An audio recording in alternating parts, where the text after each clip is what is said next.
Hello friends, welcome back to kitchen angel. நம்ம channel first time பார்க்குறேன், subscribe பண்ணிங்க. அப்படி பக்கத்தில் பெல் ஐக்கனை ஆளுங்க கிளிக் பண்ணிங்க. இன்றைக்கி நியூ இயர் ஸ்பெஷல் கேக் தான் செய்ய போகிறோம். வாங்க வீடியோக்குள்ளே போகலாம். ஒரு கப் அளவு ஜீனியை நல்லா மிக்ஸி ஜாரில் அரைச்சிட்டு எடுத்துருக்கேன். அடுத்து 2 முட்டை எடுத்துருக்கேன். 2 முட்டையை சேர்த்து நல்லா விஸ்க் வச்சு நல்லா பீட் பண்ணி எடுத்துக்கலாம். நம்ம எந்தளவு பீட் பண்ண முடியுமோ அந்தளவு நல்லா பீட் பண்ணி எடுத்துக்கணும். பார்த்திங்கன்னா இன்றைக்கி நம்ம குக்கரில் தான் கேக் செய்ய போகிறோம். 1 ஸ்பூன் அளவு வெனிலா எசன்ஸ் சேர்த்துக்கலாம். சேர்த்துட்டு நல்லா மிக்ஸ் பண்ணிக்கலாம். அடுத்தது ரீஃபைண்ட் ஆயில் 100 ml எடுத்திருக்கேன். எண்ணெய் சேர்த்துட்டு நல்லா மிக்ஸ் பண்ணிக்கலாம். ஒரு கப் அளவு மைதா மாவு 250 கிராம் அளவு மைதா மாவு எடுத்திருக்கேன். மாவு சேர்த்து நல்லா மிக்ஸ் பண்ணிக்கிட்டுக்கலாம். பார்த்திங்கன்னா மாவு இந்த அளவு நல்லா திக்காக இருக்கணும்.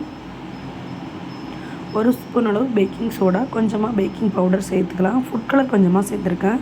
சேர்த்து நல்லா மிக்ஸ் பண்ணிக்கிட்டுக்கலாம். பார்த்திங்கன்னா ஃபுட் கலர் ஆப்ஷனல் தான், வேணால் சேர்த்துக்கலாம், இல்லைன்னா ஸ்கிப் பண்ணிங்க. அடுத்ததாக கொஞ்சம் டூட்டி ஃப்ரூட்டி திராட்சைலாம் சேர்த்துருக்கேன். உங்கள்கிட்ட என்ன நட்ஸ் இருக்கோ அந்த நட்ஸை சேர்த்து நல்லா மிக்ஸ் பண்ணிக்கலாம். கொஞ்சமாக முந்திரி பாதாமியும் நல்லா குட்டி குட்டியாக கட் பண்ணிவிட்டு அதையும் சேர்த்து நல்லா மிக்ஸ் பண்ணிக்கலாம். பார்த்திங்கன்னா இப்போ மாவு பேட்டம் ரெடி ஆகிடுச்சு. பார்த்திங்கன்னா ஒரு ட்ரெயில் அதை மாற்றிக்கலாம். பார்த்திங்கன்னா கொஞ்சமாக மைதா மாவு அடியில் சேர்த்துட்டு இப்போ மாவை சேர்த்து நல்லா பேக் பண்ணி எடுத்துக்கலாம். பார்த்திங்கன்னா உங்கள்கிட்ட என்ன நட்ஸ் இருக்கோ அந்த மேலே சேர்த்துங்க. அழகுக்காக என்கிட்ட முந்திரி பாதாம், கொஞ்சமாக டூட்டி ஃப்ரூட்லாம் சேர்த்துக்கிறேன்.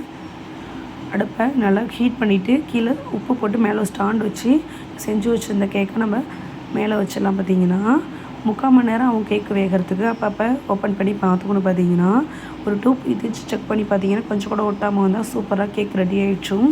எனக்கு கேக் வேகிறதுக்கு 1 hour ஆகிடுச்சு. இப்போ சூப்பராக கேக் ரெடி ஆகிடுச்சு. நீங்களும் இந்த நியூ இயரை வீட்டிலையே கேக் செஞ்சு நல்லா செலிப்ரேட் பண்ணுங்கள். இந்த வீடியோ பிடிச்சிருந்தா லைக் பண்ணுங்கள், ஷேர் பண்ணுங்கள். நம்ம சேனலுக்கு இப்படி தொடர்ந்து சப்போர்ட் பண்ணுங்கள். லைட்டாக மேலே நான் ஜாம் வச்சுருக்கேன். பார்த்தீங்கன்னா இப்போ கேக்கு சூப்பராக ரெடி ஆகிடுச்சு. தேங்க்ஸ் ஃபார் வாட்சிங். பக்கத்தில் பெல் ஐக்கனை கிளிக் பண்ண மறந்துடாதீங்க.